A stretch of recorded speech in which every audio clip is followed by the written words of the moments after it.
मराठीमध्ये 4 भाग असणार आहेत. पहिला भाग, दुसरा, तिसरा आणि चौथा. आणि हे 4ही भाग पुस्तक तुम्हाला 10वीला परीक्षेला असतं. आता आपली जी पहिली कविता आहे ती कविता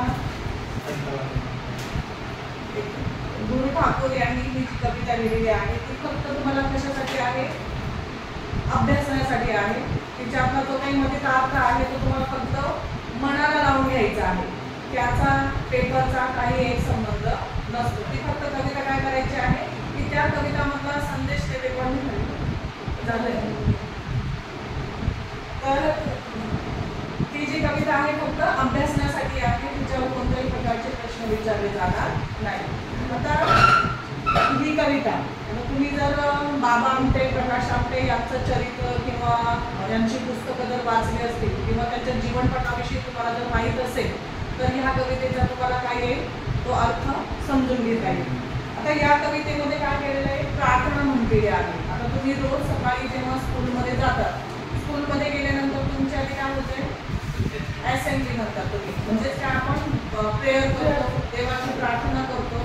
आणि तीच प्रार्थना आता बघा प्रत्येक जण प्रार्थनेमध्ये देवाकडे काही ना काही मागत असतो, बरोबर आहे. तुम्ही कधी मागितलंय देवाकडे? हो, परीक्षा आली तर आपण लगेच काय म्हणतो, देवा मला पास कर, हा पेपर सोपा जाऊ दे, तो पेपर सोपा जाऊ दे, जास्त मार्क पडू दे. ही काय आहे, आपली इच्छा आहे. आणि ती इच्छा आपण काय करत असतो, देवापुढे व्यक्त करत असतो. आणि या प्रार्थनेमध्ये सुद्धा देवाला काय मागितलेलं आहे, तू बुद्धी दे. परमेश्वराकडे काय सांगितलेलं आहे की हे परमेश्वरा तू आम्हाला बुद्धी दे. आता ही कविता म्हणजे तुम्हाला संत वाणीपासूनच डायरेक्टली काय करायचं आहे, अभ्यास करायचा आहे. की ही कविता नेमकी या कवितेतून कोणता संदेश आपल्याला मिळतोय ते आपल्याला फक्त समजून घ्यायचं आहे. आता हे जे गाणं आहे किंवा कविता आहे ही चित्रपटामध्ये सुद्धा आलेली आहे. प्रकाश पाटा नावाचा जो चित्रपट आहे म्हणजे बाबा आमट्यांची सुपुत्र, कोण, प्रकाश आमटे. माहिती तुम्हाला, ज्यांना माहिती असेल त्यांना लगेच समजून जाईल की प्रकाश आमटे हे बाबा आमट्यांचे मुलगा आहे. आणि हेमल कसा हा जो प्रकल्प त्यांनी त्याला जे काही सुधारलेला आहे म्हणजे पूर्ण आदिवासींच्या पाड्यावर जाऊन त्यांच्यासोबत राहणं, त्यांच्यामध्ये परिवर्तन घडवणं हे फार मोलाचं कार्य आहे. आता बघा, आदिवासीच्या लोकांमध्ये जाणं आणि तिथल्या लोकांसारखंच वागणं आपल्याला जमेल का?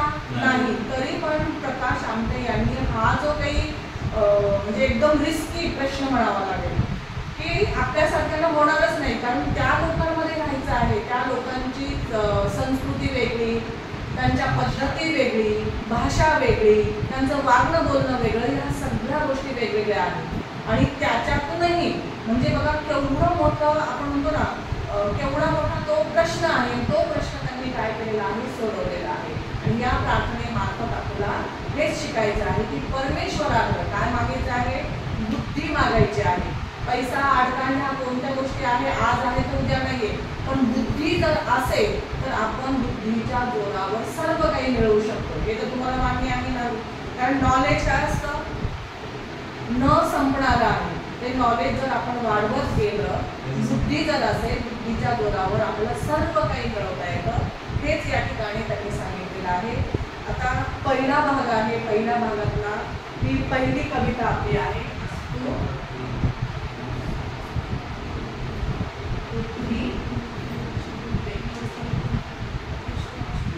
गुरु ठाकूर यांची ही कविता आहे.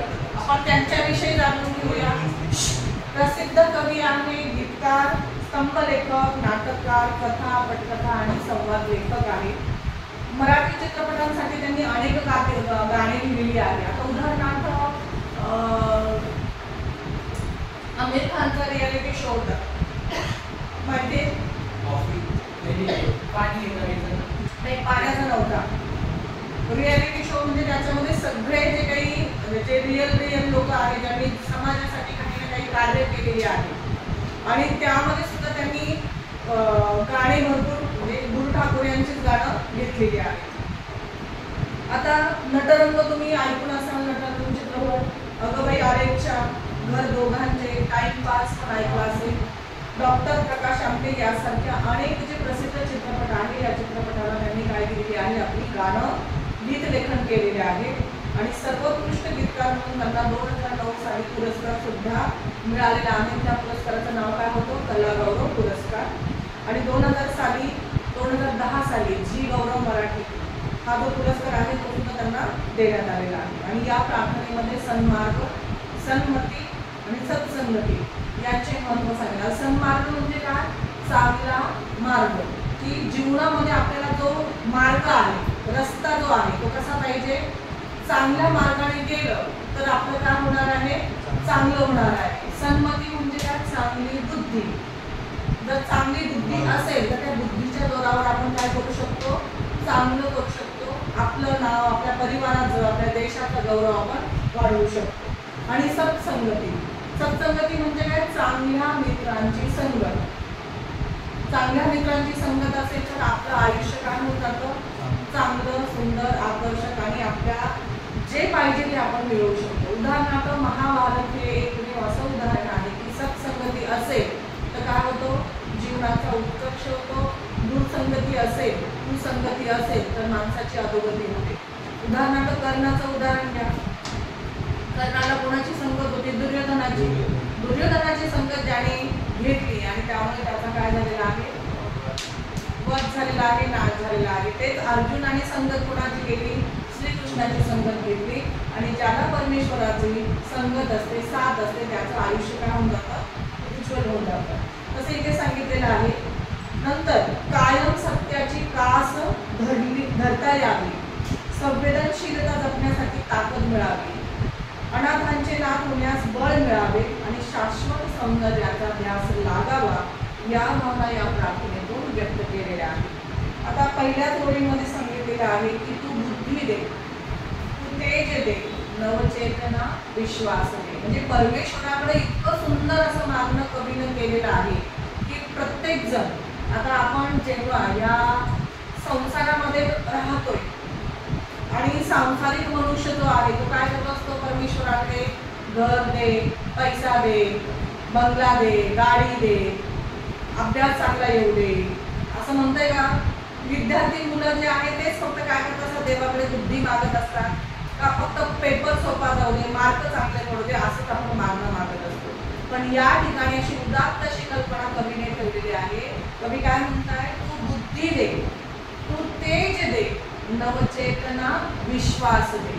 ही कवीने देवाकडे काय मागणं केलेलं आहे, परमेश्वरा तू मला बुद्धी दे आणि त्या बुद्धीच्या जोरावर माझ्यामध्ये जे तेज निर्माण होणार आहे आणि त्याच्यातून मी जी काही नवचेतना, नवचेतना म्हणजे काय, नवीन काहीतरी मला करायचं आहे, नाविन्यपूर्ण मला या समाजामध्ये, या देशामध्ये मला काहीतरी करायचं, अशी नवचेतना माझ्या मनामध्ये निर्माण करू मी सर्वांमध्ये काय करू शकतो, आत्मविश्वास निर्माण करू शकतो. असा विश्वास सुद्धा तू दे. आता बघा, या जगामध्ये सुंदर आणि सत्य असं काय आहे, जे सतत आहे, आपण जाऊ तर ते इथेच राहणार आहे. असं काय आहे, सत्यम शिवम सुंदरम. ऐकलं ना ते तुम्ही, शिव सत्य आहे, शिवच सुंदर आहे. आपण जाऊ तरी काय राहणार आहे, शिव सत्य. शिवच सत्य आहे आणि सत्य हेच सुंदर आहे. तर त्यासाठी म्हणजे ह्या जगामध्ये आपण फार काळासाठी नाही, आपलं नाव काय असणार आहे, शिल्लक राहील. कसं, जर आपण चांगले कर्म केले तर चांगलं कर्म असेल तर माणसाचं काय होणार आहे, इथेच नाव शिल्लक राहील, अन्यथा कोणीही आपल्याला ओळखणार नाही. म्हणून इथे कवीने काय म्हटलंय, पहिल्यांदा तू बुद्धी दे, तू तेज दे, नवचेतना विश्वास दे. जे सत्य सुंदर सर्वथा आजन्म त्यांचा ध्यास दे. म्हणजे या जगामध्ये, या विश्वामध्ये जे काही सत्य आहे, सुंदर आहे, म्हणजे शाश्वत. शाश्वत म्हणजे काय? कायम टिकणारे. लागलं तर अंडरलाईन करून घ्या त्या शब्दाला. शाश्वत इथं दिलेलं नाहीये, खाली आहे. तर जे सत्य आहे, सुंदर आणि सर्वथा. आजन्म म्हणजे काय? आपण जोपर्यंत राहणार आहे. आजन्म म्हणजे काय? आपण जोपर्यंत जिवंत असणार आहोत तोपर्यंत आपलं म्हणजे या जगामध्ये जे सत्य आहे, सुंदर आहे, त्यांची आपल्याला काय लागली पाहिजे? आस लागली पाहिजे. त्यांचा ध्यास आपण घेतला पाहिजे. म्हणजे जे काही आपण करणार आहोत ते कशासाठी करायचंय? सत्यासाठी करायचंय. कशासाठी? फक्त सत्यासाठी. हरवले आभाळ ज्यांचे होतयांचा सोबती, सापडेना वाट ज्यांना होतयांचा सारथी, साधना करीती तुझी जे नित्य तव सहवास दे. की यामध्ये सांगितलेले आहे की हरवले आभाळ ज्यांचे होतयांचा सोबती. आता आभाळ कधी हरवतंय का? मग या ठिकाणी आभाळ म्हणजे काय केलेली आहे कवीने कल्पना? आता बघा, आभाळ म्हणजे काय असते? छाया, छत्रछाया. बरोबर. मग छत्रछाया म्हणजे काय असतं आपल्या जीवनात?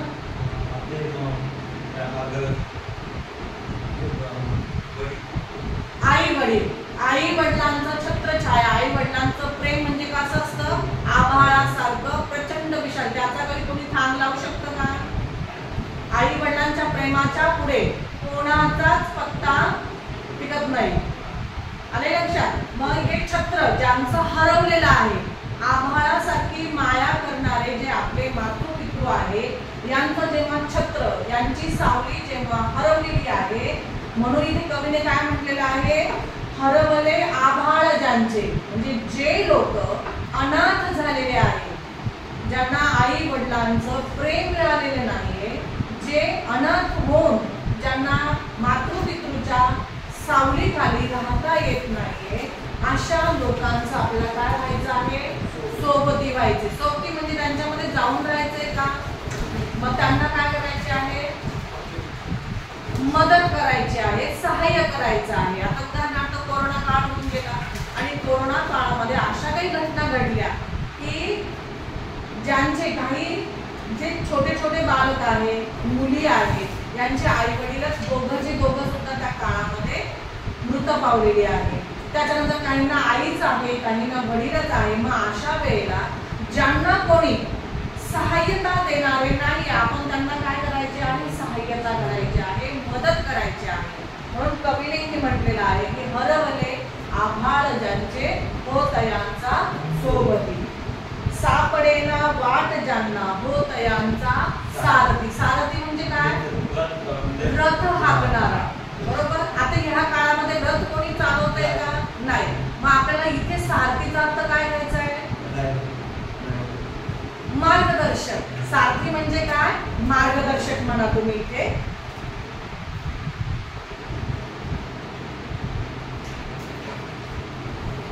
मार्गदर्शकचा अर्थ काय होतो? की वाट दाखवणारा, वाटाड्या. की ज्याला वाट माहिती नाही, मार्ग माहिती नाही, त्यांना मार्ग दाखवायचा की तू या रस्त्याने जा. तर तू या रस्त्याने जर गेला तर तुला काय होणार आहे? मार्ग सापडणार आहे. आता बघा, सारथ्याचं काम करणारा कोण होता? कोणी असं काम केलेलं आहे? श्रीकृष्णाने. बघा, सारथ्याची भूमिका केलेली आहे पूर्ण महाभारतामध्ये. आता इथे सारथी बनून त्याने अर्जुनाला काय केलेलं आहे? धर्मयुद्ध आहे आणि या धर्मयुद्धामध्ये श्रीकृष्णाने सारथ्याची भूमिका केलेली आहे आणि अर्जुनाला योग्य मार्गावर नेलेला आहे. हे तुम्ही जाणताय. बरोबर. अर्जुनाने काय केलं होतं युद्धामध्ये? जेव्हा प्रथमतः तो गेला, सगळं रणांगण बघितलं. रणांगणावर त्याला काय? सगळे आपलेच नातेवाईक दिसले आणि मग तो युद्धाला तयार झाला होता का? तो काय म्हणाला? मग मी युद्ध करत नाही, हे सगळे माझेच नातेवाईक आहे, मी यांना कसा मारू? मग त्यावेळेला हा सारथी बनलेला श्रीकृष्ण जो आहे त्याने काय केलं? त्याला चांगला मार्ग दाखवला, धर्माचा मार्ग दाखवला. त्याला धर्म आणि अधर्म यांच्यामधला फरक समजून सांगितला आणि हा फरक आपल्या सगळ्यांना माहिती आहे आणि गीतेच्या रूपाने तो फरक त्यांनी प्रस्तुत केलेला आहे. म्हणून ज्या लोकांना वाट सापडत नाहीये, आता वाट कशाची असू शकते? आपल्या करिअर बद्दलची असते. बरोबर. आपलं लक्ष असतं आणि त्या लक्ष्यापर्यंत ज्यांना कोणाला जाता येत नाहीये येते लक्षात की ज्यांना कोणाला आपलं करिअर निवडताच येत नाही की मी काय करू. 10वी नंतर बऱ्याच मुलांमध्ये काय असा संभ्रम तयार होतो की मी काय करू, मी सायन्सला जाऊ, कॉमर्सला जाऊ की आर्टला जाऊ, की मी डिप्लोमा करू, डिग्री करू, जे काय असेल ते त्याची वाट सापडत नाही. म्हणून तुम्हाला काय करिअर गायडन्स असं शिबिर असतात बघा. मग असे जे काही इंटेलिजंट लोकांची काही जी बसलेली असते बैठक, त्या बैठकीमध्ये तुम्ही जेव्हा जाता ते तुमचं काउन्सिलिंग करतात आणि तुम्हाला योग्य तो मार्ग दाखवतात.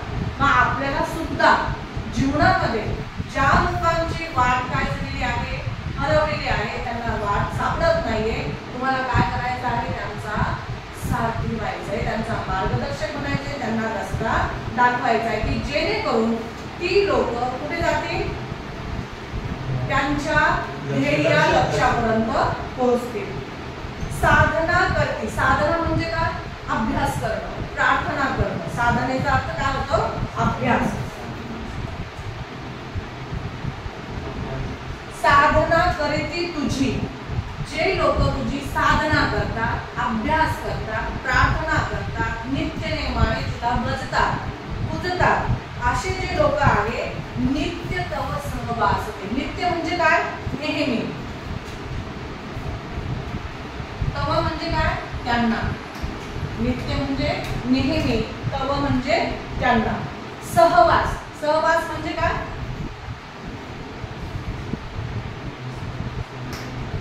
सहवास म्हणजे त्यांच्या सोबत राहण्याचा, त्यांच्या सोबत जगण्याचा आपल्याला काय दे, मार्ग दे.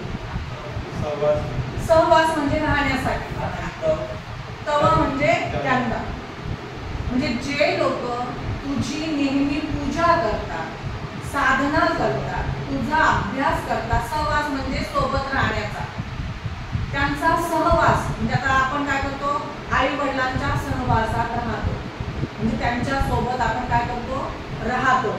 असा जे लोक नित्य नेमाने देवाची पूजा अर्चना करतात, अशा संत पुरुषांच्या संगतीत राहण्याचा त्यांना काय दे, मार्ग दे, किंवा तो संधी ती आपल्या सगळ्यांना मिळावी अशी कवीने इथे इच्छा व्यक्त केलेली आहे.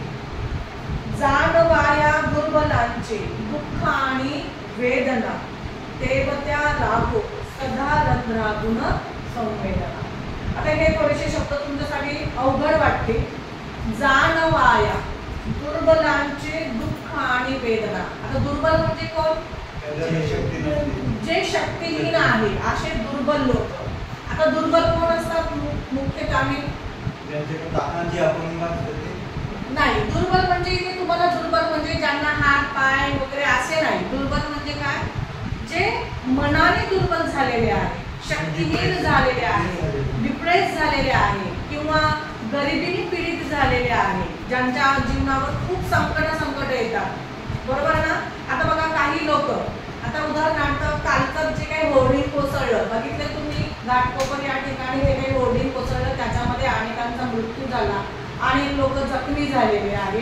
आणि आता बघा जखमी झालेल्यांमध्ये असे दुर्बल झाले मनाने, हे लोक काय होतात, असे प्रसंग पाहून घाबरतात, मनाची शक्ती हरवून जाते अशा लोकांची. म्हणून असे जे दुःखी पीडित लोक आहे, अशा लोकांना आपल्याला काय करायचं आहे, त्यांचे दुःख आणि वेदना आपल्याला समजून घ्यायची आहे. आता उदाहरणार्थ एखाद्या घरी कोणी एक्सपायर झालं, मेलं, बरोबर, आपल्याकडे लोक येतात बघा, काय येतात, आपलं दुःख वाटून घेण्यासाठी. म्हणजे ही काय म्हणतात, संवेदना. संवेदना म्हणजे काय, की आपण समजा तुम्ही तुमच्या हाताला पेन टोचून बघा, तुम्हाला जी काही जाणीव होईल त्याला काय म्हणतात, संवेदना. म्हणजे ती वेदना आपल्या मनाला काय होते, लगेच समजते. आता समजा याला लागलंय, तुला त्याची जाणीव होईल का, अशी जाणीव लगेच होणार नाही, तर ती समजून घ्यावी लागते. म्हणजे या समाजामध्ये जे दुर्बल आहे, त्या दुर्बलांची दुःख आणि वेदना नेमकी काय आहे हे आपल्याला समजून घ्यावं लागेल. तेव्हाच तेवत्या राहो रंध्रातुनी संवेदना. आता तेवढं म्हणजे काय, सतत राहणं. आता ज्योत जी असते तेवत राहते, पेटणं.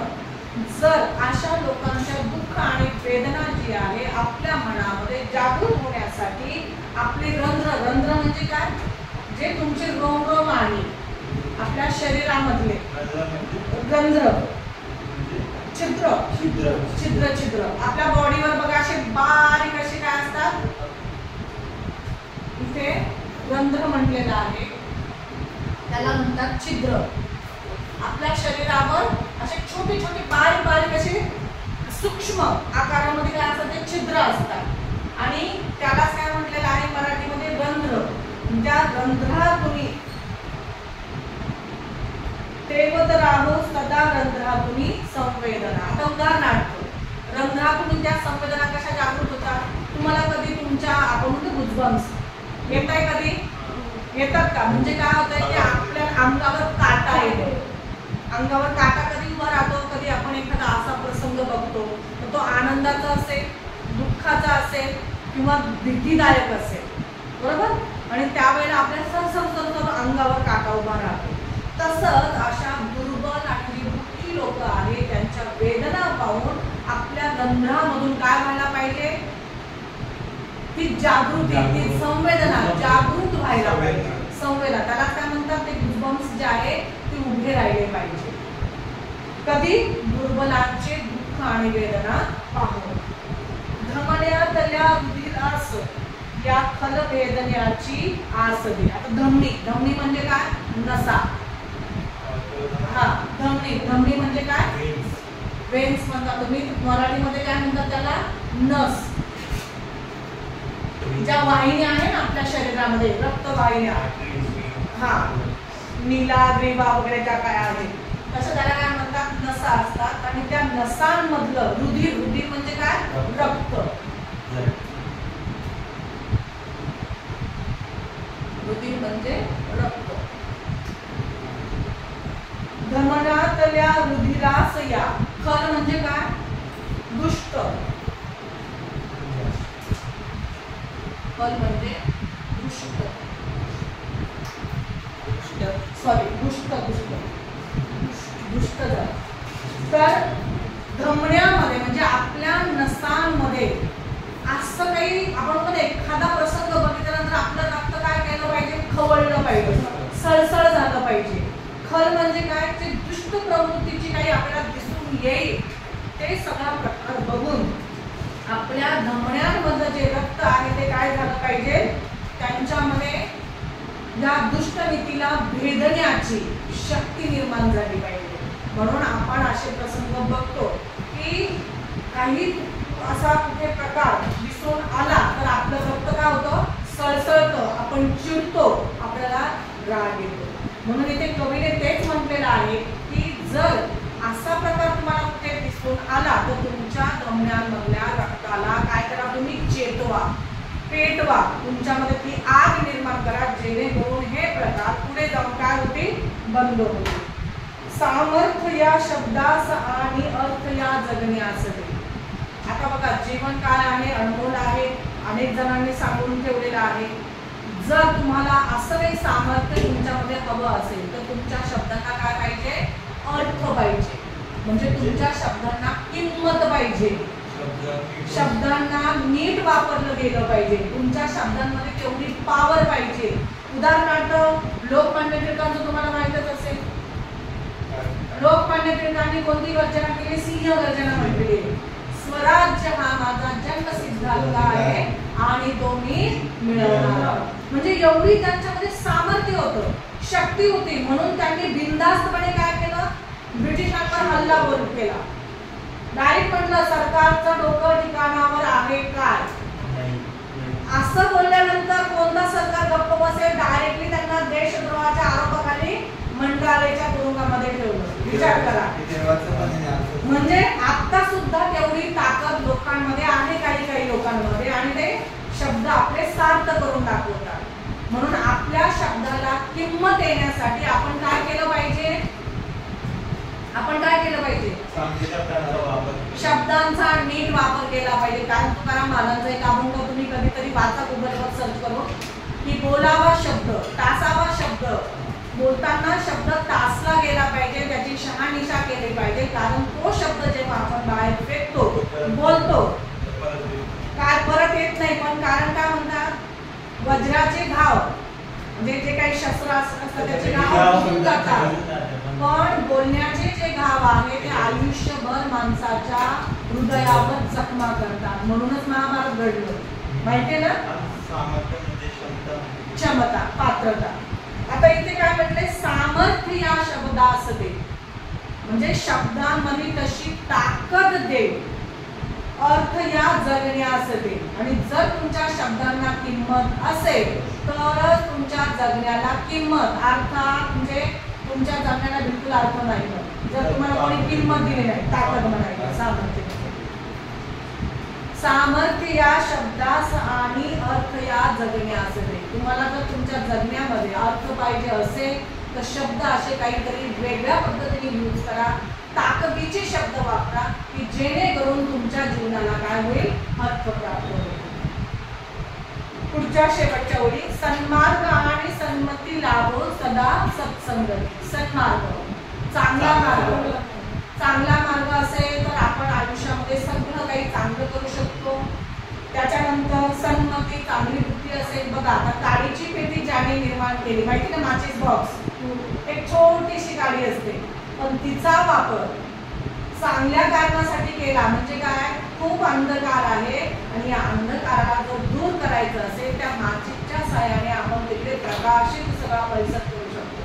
पण तीच काडी जर आपण आग लावली तर त्या आगेच्या प्रभावाने काय होऊन जाईल, संपूर्ण संसार उद्ध्वस्त होईल.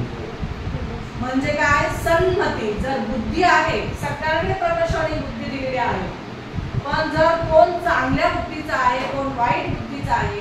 चांगल्या बुद्धीचे लोक काय करतात, आयुष्यात खूप प्रगती करतात आणि खूप प्रवृत्तीचे लोक जे आहे, ज्यांची बुद्धी कशी आहे वाईट, ते काय करतात, वाईटच करतात.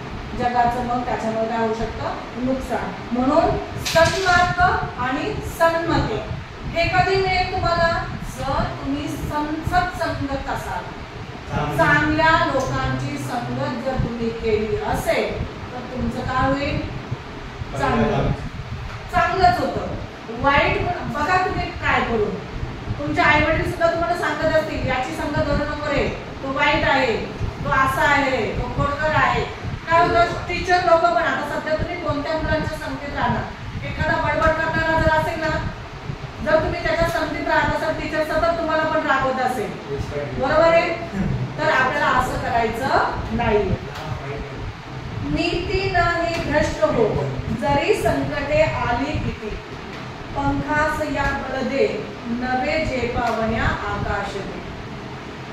आता त्यांनी काय म्हटलंय, नीती. नीती म्हणजे काय, तुमची वागण्याची पद्धत, आपले काही तत्व असावे जगण्यासाठी.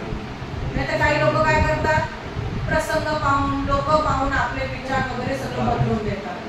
पार्शियलिटी ज्याला आपण म्हणतो, हा, गिरगिटी.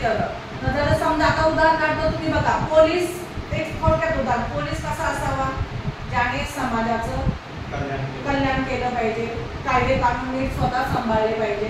पण काही काही लोक काय करतात, मोठ्या मोठ्या लोकांकडून काही अपराध होतात आणि समजा पोलिसांकडे गेला, पोलीस म्हणतात काय साहेब असं का तसं का झालंच, लगेच तिथे तिथे मॅटर मिटवून टाकतात. आणि तेच गरीब जो असतो त्या गरीबाला अडकवतात वगैरे, असे बरेच. हा, तो लक्षात घ्या की नीती भ्रष्ट होऊ देऊ नका. जर नीतिमत्ता आपली भ्रष्ट झाली, कारण किती संकट असू द्या, तो सत्याचा आपण मार्ग स्वीकारलेला आहे, सत्याचा मार्ग स्वीकारल्यानंतर आपल्यावर खूप अडचणी येतात. आता उदाहरणार्थ एखादा केस आहे, एखादा निकाल लावायचा आहे आणि आपण सत्याच्या बाजूने आहोत, मग सत्य दबावण्यासाठी अनेक लोक आपल्यावर दबाव टाकतात आणि आपण काय करतो, घाबरून भीतीपोटी मॅटर काय करून टाकतो, गडपून टाकतो, लपवून टाकतो. अशा अनेक केसेस आहेत. जेव्हा आपण समजतो, आपण दररोज वर्तमानपत्रांमधून सुद्धा त्या सगळ्या गोष्टी वाचत असतो, बघत असतो, तर कितीही संकट आले तरी आपण आपला जो योग्य मार्ग आहे तो कधीही सोडायचा नाही. पंखास या बळदे नवे झेपावण्या आकाश दे. पंख म्हणजे काय, आपल्याला खरंच पंख दिले का देवाने, नाही. म्हणजेच काय, आपल्याला जो काही मार्गक्रमण करायचा आहे, जिथे जायचं आहे तिथे जाण्यासाठी आपल्यामध्ये काय पाहिजे, बळ पाहिजे. ताकद पाहिजे, सामर्थ्य असेल, तेवढी हिंमत असेल तर आपण बरोबर आपल्या लक्ष्यापर्यंत पोहोचू शकू. असं मोठं आकाश आम्हाला दे, असं गुरु ठाकूर यांनी या कवितेमध्ये सांगितलेलं आहे. म्हणजे त्यांनी बुद्धी मागितली आहे, तेज मागितलेला आहे आणि ते तेज, नवचेतना, स्वतःच्या मनामध्ये आत्मविश्वास असायला हवा. आणि हे सगळं कसं की जे जगामध्ये शाश्वत असणार आहे त्यांची सतत आपल्याला कास करायला लागली आहे. जे लोक अनाथ झालेले आहे, दुर्बल आहे, पीडित आहे, दुःखी आहे, अशा लोकांना आपण त्यांना मदत करण्यासाठी त्यांनी प्रेरित करण्याचा प्रयत्न केलेला आहे. या लोकांची दुःख, वेदना, त्यांची जाणीव आपणास व्हायला हवी. त्यासाठी आपल्या रक्तामध्ये काय पाहिजे? बळ, एक चेतना ती आपल्या रक्तामध्ये असायला हवी. आपल्या जगण्याला जर अर्थ प्राप्त करून घ्यायचा असेल तर आपले शब्द तसे बहुमूल्य असायला हवे. नंतर एक चांगला सोपा साधा मार्ग म्हणजे तुम्ही चांगल्या लोकांची संगत करा, योग्य मार्गावर जा, योग्य बुद्धीने कोणताही प्रश्न सॉल्व्ह करा. आणि कितीही आयुष्यामध्ये संकट आली तरी आपण आपली नीतिमत्ता भ्रष्ट होऊ द्यायची नाही, असं या कवितेमध्ये कवीने सांगण्याचा प्रयत्न केलेला आहे. आता ही कविता फक्त काव्यानंदासाठी, म्हणजे काय तुम्ही हिला चाल वगैरे लावू शकता, गाणं ऐकू शकता, तुमच्या पद्धतीने ते गाण्याच्या स्वरूपात तुम्ही म्हणू शकता. आता खऱ्या अर्थानं आपल्याला जी संतवाणी सुरुवात करायची आहे ती संतवाणी. आता मला सांगा, आपल्या भारत भूमीमध्ये कोणकोणत्या प्रकारचे संत होऊन गेले आहेत? मीराबाई,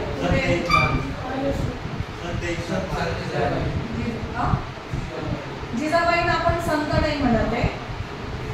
बोला, हा ना, त्याला सांगू नाही त्याला संताचं.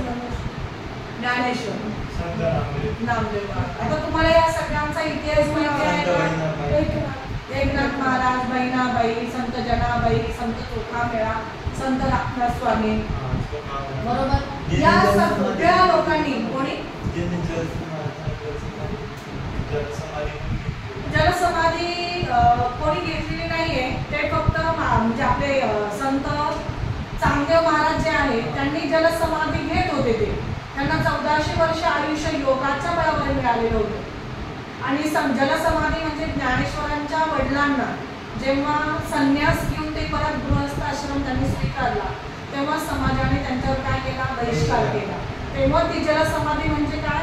पाण्यामध्ये उड्या टाकून त्यांनी स्वतःचं आत्मसमर्पण त्या ठिकाणी दिलेलं आहे पाण्यामध्ये. आता हे जे संत आहे, या संतांचं सांगणं कसं आहे? एकच सांगणं आहे. काय सांगणं आहे? चांगलं, म्हणजे आपण जे आता बघितलंय की चांगलं मार्ग निवडा, सगळ्यांशी समतेने वागा, सगळ्यांशी बंधुभावाने वागा.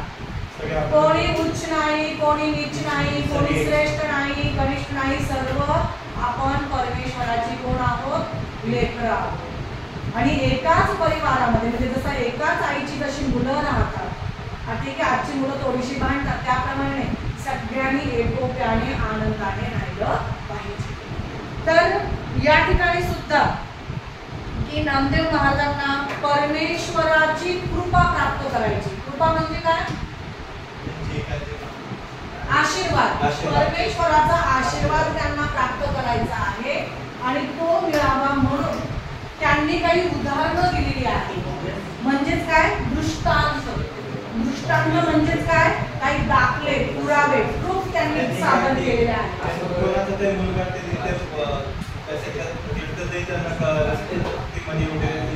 ते तुकाराम महाराज. आता इथे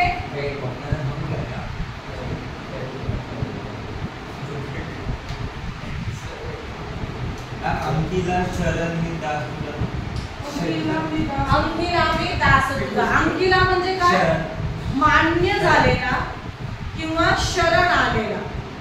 अंकिला मी दास तुझा. दास, दास याचा अर्थ काय? सेवक. म्हणजे आपण परमेश्वराचे कोण आहोत? सगळे सेवकच आहोत. आपण शरण जातोय, समर्पित करतोय सगळं देवाला. तसे इथे नामदेव महाराजांनी स्वतःला काय वाहून दिलेलं आहे? कोणाला? पांडुरंगाला, माऊलीला. आता नामदेव महाराजांचा काही इतिहास माहिती का तुम्हाला? असं म्हणायचे की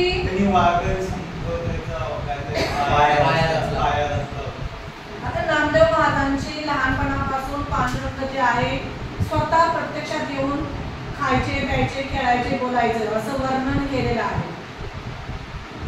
कारण एक दिवस म्हणजे त्यांचे वडील पांडुरंगाला काय करायचे, नैवेद्य दाखवायला जायचे. एक दिवस त्यांना जमलं नाही म्हणून त्यांनी लहान नामदेवाला पाठवलं की जा रे तू पांडुरंगाला नैवेद्य दाखवून ये.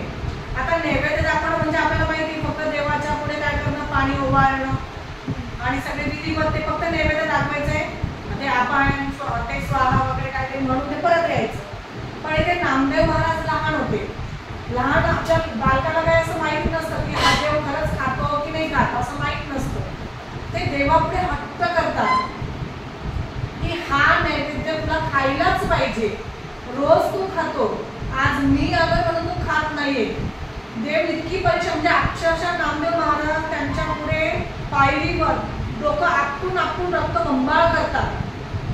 शेवटी देवाला नामदेवाची काय झालेली आहे, दया आलेली आहे. नामदेव महाराजांसमोर साक्षात पांडुरंग प्रकट होतात आणि तो नैवेद्य खातात. आणि तेव्हापासून नामदेव महाराज आणि पांडुरंग यांची इतकी भक्ती होते की रोज नामदेव महाराज काही ना काही घेऊन यायचे. नामदेवासोबत विठ्ठल पांडुरंग जे आहे ते नैवेद्य खाणं, खेळणं, गप्पा टप्पा मारणं असं अनेक ठिकाणी सांगण्यात आलेलं आहे. आता इथे सुद्धा मग नामदेव महाराजांनी सुद्धा काय म्हटलेलं आहे की त्यांच्या या दृष्टांतामधून उदाहरणांमधून की त्यांना देवाची कृपा संपादन व्हावी. आता नामदेव महाराज साक्षात देव भेटत होते पण तरीही परमेश्वराची कृपा प्राप्त व्हावी यासाठी त्यांनी जे काही उदाहरणं दिलेले आहे आणि त्याच उदाहरणांचा आपल्याला अभ्यास करायचा आहे. आता वारकरी संप्रदायामध्ये अनेक जे थोर संत कवी होऊन गेलेले आहेत त्या संतांपैकी नामदेव महाराज एक आहे. आता यांच्या ज्या काही रचना आहेत अतिशय सुंदर अशा रचना त्यांनी केलेल्या आहे. भाषा साधी सरळ आणि सुबोध आहे. सुबोध म्हणजे काय, त्या अभंगामधून आपल्याला चांगला बोध मिळतोय. बोध म्हणजे काय, उपदेश, मेसेज तो आपल्याला चांगल्या पद्धतीने मिळतो. त्यांच्या हिंदीमध्ये सुद्धा रचना आहे. पंजाबमध्ये जाऊन सुद्धा त्यांनी भागवत धर्माची पताका फडकवलेली आहे. आणि शिखांचा जो गुरु ग्रंथ साहिब हा जो ग्रंथ आहे या ग्रंथामध्ये त्यांनी 61 कवणं, कवणं म्हणजे काय, अभंगच म्हणा, ते 61 कवणं त्यांनी लिहिलेली आहे. आणि भक्त नामदेवची की मुखबाणी या नावाने ती प्रसिद्ध आहे. आता पहिल्याच ओळीमध्ये पहिली ओवी जी आहे त्या ओवींचा आपण अर्थ लक्षात घेऊया. अग्नी माझी पडे बाळू, माता धावे कनवाळू. आता अग्नी माझी म्हणजे अग्नी म्हणजे काय, अग्नीला समानार्थी शब्द दुसरा जो आहे आग, पावतो. आता बघा अग्नीमध्ये तुम्ही म्हणाल अग्नीमध्ये बाळ पडलंच कसं, हा अग्नी माझी म्हणजे काय, माझी म्हणजे मध्ये मध्ये. आता उदाहरणार्थ तुम्ही असं पाहिले का लहान बाळाला, आता थंडीचे दिवस असतात, लहान बाळा अंघोळ वगैरे आई घालते, त्याला झोपी लावते आणि खालून थोडासा काय करते, शेक देते, माहिती ना. शेक म्हणजे लहान बाळाला अगदीच म्हणजे थंडीचे दिवस आहे त्याला वाम करण्यासाठी, गरम करण्यासाठी तेवढी ती शेक होते, पूर्वीची लोक ठेवायचे. आणि अशा वेळेला त्या अग्नीमध्ये बाळू म्हणजे काय, बाळू नावाचा कोणी माणूस नाहीये, इथे काय आहे, लहान मूल आहे. काय आहे, लहान मूल, लहान बाळ म्हणा, मूल म्हणा, असं जे छोटस बाळ आहे त्या अग्नीमध्ये पडलेलं आहे. आणि जेव्हा ते बाळ अग्नीमध्ये पडलं, माता धावे कनवाळू. माता म्हणजे काय, इथे आईसाठी म्हणजे मातेसाठी समानार्थी शब्द काय आहे, आई, माऊली, जन्मदात्री, जन्मदात्री. तर ही आई जी आहे ती धावत पटकन इतकी पळत पळत येते. कनवाळू म्हणजे काय, तिला तिच्या बाळाबद्दल इतकं प्रेम आहे आणि आणि त्या प्रेमापायी ती सारं हातातलं काम वगैरे जे काही असेल ते इतकं सोडते आणि धावत पळत फक्त तिच्या बाळाकडे येते की माझ्या बाळाला नेमकी लागलं काय, कुठे भाजलं वगैरे. म्हणजे ते नुसतं पडलंच आहे की इतकी लगेच धावत धावत येते की त्या बाळाला उचलून घेते. तैसा धावे माझिया काजा, अंकिला मी दास तुझा. तैसा, तैसा म्हणजे काय, तसं किंवा त्याचप्रमाणे, त्याचप्रमाणे. तैसा धावा, धावे म्हणजे त्याप्रमाणे धाव. माझिया म्हणजे कोणासाठी, माझिया इथं अर्थ काय झाला, माझ्यासाठी म्हणजे कोणासाठी, नामदेव महाराजांसाठी, नामदेव महाराजांसाठी. माझिया काजा, काजा म्हणजे काय, कामासाठी, कार्यासाठी. काज म्हणजे कार्य किंवा काम. तैसा धावे माझिया काजा. तर ज्याप्रमाणे ते बाळ अग्नीमध्ये पडल्यानंतर ती आई सर्व काम धाम सोडून फक्त त्या बाळाच्या सुखासाठी, त्याला काही होऊ नये या आशेने ती काय करत असते, धावत पळत तिथे आलेली आहे. तशीच त्याचप्रमाणे माझ्यासाठी तू धावत धावत सर्व माझं जे काही काम असेल तशी धावत ये. कारण मी कोण आहे, अंकिला मी दास आहे. म्हणजे मी तुला शरण आलेला, म्हणजे मी जे माझं जेवढं सर्व आहे ते मी तुला समर्पित केलेलं आहे परमेश्वरा. त्यासाठी तू माझ्यासाठी, ती आई ज्याप्रमाणे त्या बाळासाठी धाव घेते तसाच तू माझ्यासाठी धाव घे. सवेची झेपावे पक्षिणी, पिल्ले पडिताची धरिणी. आता सवे, सवे म्हणजे काय, लगेच. जेव्हा आता बघा तुम्ही जनाबाईंचा सुद्धा एक अभंग अभ्यासला असेल,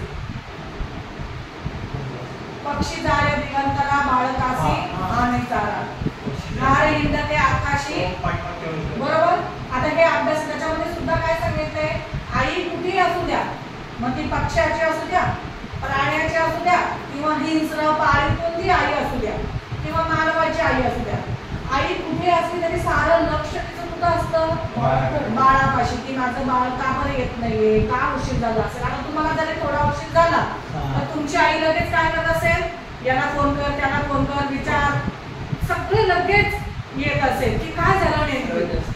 आता का बरं हे करण्याचा उद्देश काय केला तुमच्याबद्दल, अच्छा, म्हणजे तिला काळजी आहे तुमच्यावर, तिचं तुमच्यावर खूप प्रेम आहे आणि त्या प्रेमापोटी ही आई काय करत असते, धावत पळत येत असते. तसंच सवेची झेपावे पक्षिणी म्हणजे जर पक्ष्याची पिल्लं घरट्यातून खाली पडली ती पक्षिणी, जशी आई कशी धावत येते तसंही हे पक्षिणी सुद्धा आपल्या पिल्लांना लगेच काय करते, झेप घेऊन पकडते. सवेची झेपावे पक्षिणी, पिली पडिताची धरणी. म्हणजे धरणीवर पिल्लं पडताच ती आई इतकी क्षणार्धात इतकी लगेच झेप घेते, म्हणजे खाली झेप घेते आणि त्या बाळांना पकडते. भुकेले वत्स रावे, धेनू उंबरत धावे. आता भुकेले म्हणजे काय, ज्याला भूक लागलेली आहे असं जे बाळ, गाईचं वासरू ते भुकतं म्हणजे हंबरतं. आता उदाहरणार्थ दूध काढतानाची पद्धती पाहिली असेल तुम्ही, आजकाल मशीन लावता, पण पूर्वीचा प्रकार कसा होता की दूध काढण्याची एक वेळ असायची आणि काय करतं की हे लोक म्हणजे गाय पाना सोडत नाही कधीच, म्हणजे दूधच देत नाही. मग हे लोक काय करतात, बाळाला थोडंसं पाजतात, पाजायला सोडतात आणि एक स्तन पिलं, आता गायचे 4 स्तन असतात, त्या 4 स्तनांपैकी एका स्तनाला ते पाजून देतात आणि थोडंसं लगेच आखडून घेतात म्हणजे काय, ओढून त्या पिलाला समोर बांधतात. मग ते बाळ काय करतं, ओरडायला लागतं की नाही, अंबरायला लागतं. तशी ती गाय जसं बाळ ओरडतं तशी आई इकडे काय करते, पाना सोडते. म्हणजे दूध त्या मासेमध्ये भरते आणि इकडे लोक लगेच आपलं काम करून घेतात दूध काढण्याचं. तसं भुकेले वत्स रावे. आता बघा इथे वत्स रावे दोन शब्द आहेत. संधी तुम्हाला माहित असेल, वत्स रावे म्हणजे वत्स प्लस रावे. वत्स म्हणजे वासरू आणि रवे म्हणजे काय, आवाज. रव म्हणजे काय, आवाज. वासराच्या आवाजाने ही धेनू. धेनू म्हणजे काय, धेनू म्हणजे गायचं, गायचे पिल्लू. त्याला आपण काय म्हणतो मराठीमध्ये, वासरू. हे जे वासरू आहे, गायचं पिल्लू जे आहे ते काय होतं, त्याच्या आवाजाने, वत्स रवे, त्याच्या आवाजाने ही धेनू जी आहे ती काय करते, उंबरत धावे. उंबरणा फोडतात ना ते, अंबरणं. आता तुम्ही ते ऐकलं असेल, आंबा असं म्हणतो. तर ती काय करते, आवाजाने ते गाय जी आहे ती काय करत असते, धावत पळत येत असते आणि बाळाला दूध देत असते. वनवा लागलासे वनी. वनवा म्हणजे काय, जंगलाला लागलेल्या आगीला काय म्हटलं जातं, वनवा. आणि समुद्राला जो अग्नी लागतो त्याला काय म्हणतात, असं काही नाहीये त्याला. इथे जंगलाला लागलेली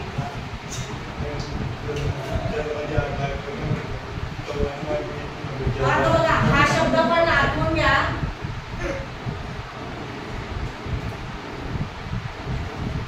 वडवानल किंवा दावाग्नी पण म्हटलं जातं.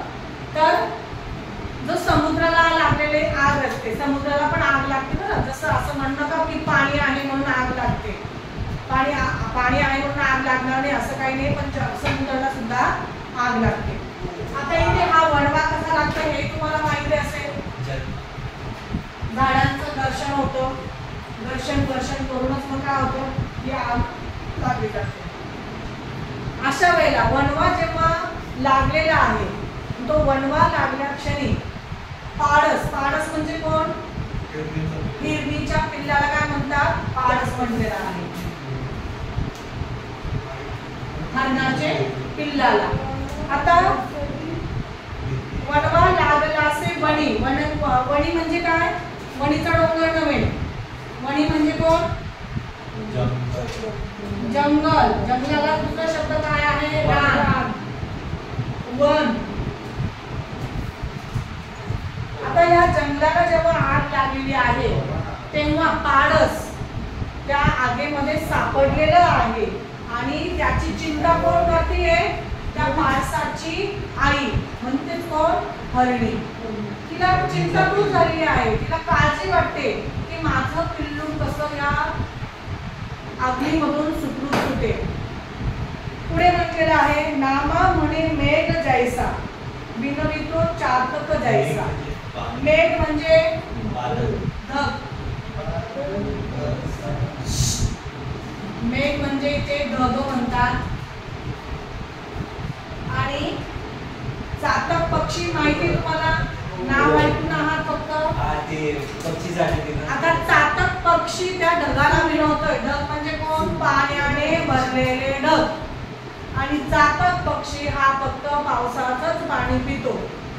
आता काही ठिकाणी म्हटलेलं आहे, आता दोन पक्षी आलेले आहे, एक चातक आणि चकोर पक्षी. दोन पक्षी आहे, हे दोन पक्षी हा चंद्रकिरण पितो. आता हे दोन पक्षी काही म्हणतात काल्पनिक आहे, रिअल मध्ये नाहीये.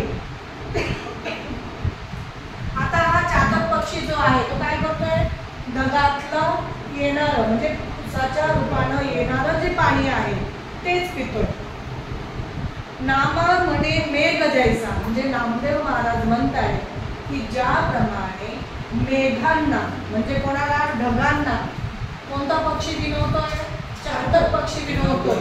विनवतो म्हणजे विनंती करतोय, प्रार्थना करतोय, या रे बाबांनो तुम्ही खाली, रिक्वेस्ट करणं की जेणेकरून पावसाच्या स्वरूपात तुम्ही आला तेच पाणी मी काय करणार आहे, पिणार आहे.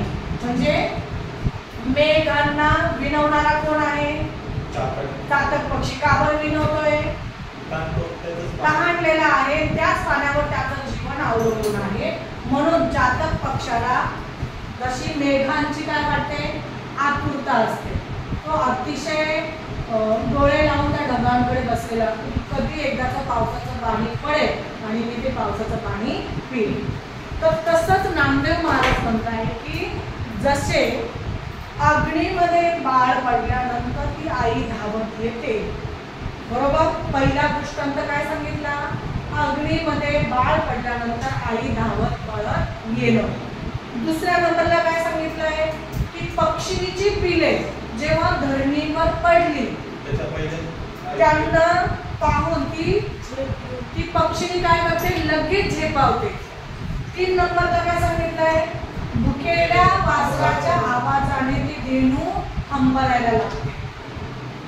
4 नंबरला जेव्हा जंगलाला आग लागलेली आहे तेव्हा त्या जंगलामधली जे पारस जे अडकलेला आहे त्या पारसाची चिंता कोण करते, ते हरणी करते. आणि 5 नंबरला नामदेव महाराजांनी कोणाचा दृष्टांत घेतलाय, चातक पक्षाचा. की चातक पक्षी ज्याप्रमाणे त्या मेघांना विनवितो त्याचप्रमाणे हे पांडुरंगा मला सुद्धा तुझी खूप आतुरता आहे, आस लागलेली आहे. तुझी कृपा दृष्टी एकदाची माझ्यावर ठेव. कोणाप्रमाणे, या 5 उदाहरणांप्रमाणे. तसाच तू माझ्यासाठी धावत पळत सर्व काम दाम सोडून तू फक्त माझ्यासाठी ये आणि तुझा कृपा आशीर्वाद मला दे. म्हणजे बघा, एक भक्त म्हणजे परमेश्वराचा एवढा असीम भक्त आहे, तो एवढी भक्ती करतोय आणि ती भक्ती दाखवताना त्यांनी ही सारी काय केलेली आहे, उदाहरणं आपल्या समोर ठेवलेली आहे. अशा पद्धतीने अंकीला मी दास तुझा, म्हणजे हे परमेश्वरा मी तुझा दास आहे, सर्व समर्पित मी तुला केलेला आहे, त्यासाठी तू माझ्यावर कृपा कर. माझी अवस्था या सगळ्यांप्रमाणे झालेली आहे.